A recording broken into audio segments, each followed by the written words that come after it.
Aloha.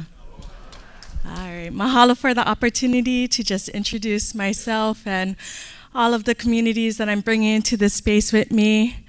I'm sharing with everyone today a very intimate story about my heart following my wildest dreams. In a brief summary, please describe why you applied to this position. This was a recurring question that I received when I applied for my faculty position that would ultimately lead to my role as the head of our Native Hawaiian Indigenous Health Master of Public Health program. I, of course, shared my response grounded in my indigeneity and academic training. What I didn't share was the fact that my application was really a response to a dream that I received.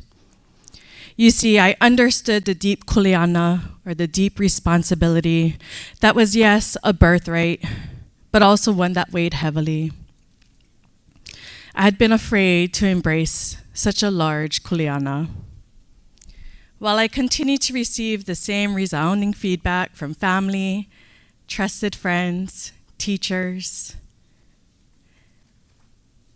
it was when I turned to the practice of pule, spiritual grounding and prayer, when I received the greatest sign and gift from my kupuna, my ancestors. In our cosmologies, we have a strong belief of receiving signs and communication from a greater spiritual realm guided by our ancestors in the form of dreams.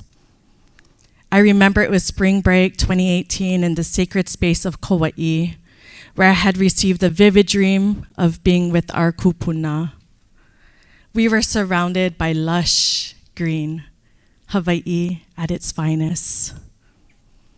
Although not fluent in Olelo Hawaii, our native tongue and language, our kupuna spoke to me in Olelo, and I clearly understood the charge.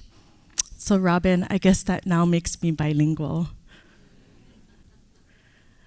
The calling was not only to embrace the kuleana of the Native Hawaiian Indigenous Health Program, but it was for our kupuna, for our children, for our lahui, the nation of Hawaii.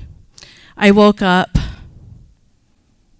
and I knew that had been my calling.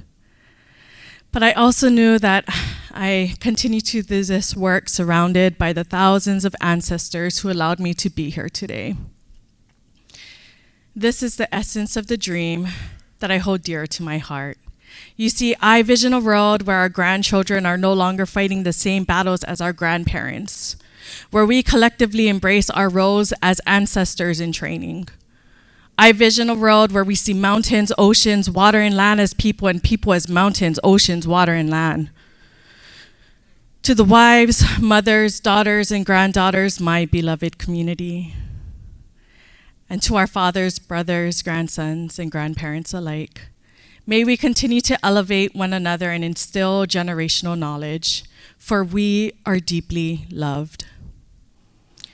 To all of the mentors, femtors, themtors, my beloved community, may we continue to uplift and co-create with our mentees, femtees, and themtees, for they too are part of our beloved communities. To our IRL family, my beloved community, may we continue to be liberators, visionary leaders, creative artists, and as I like to call it, dream weavers. May we find healing in our sacred spaces. To humans and non-humans alike, my beloved community, may we find peace and harmony to truly coexist with one another. May we give and receive love to every single being and be as one.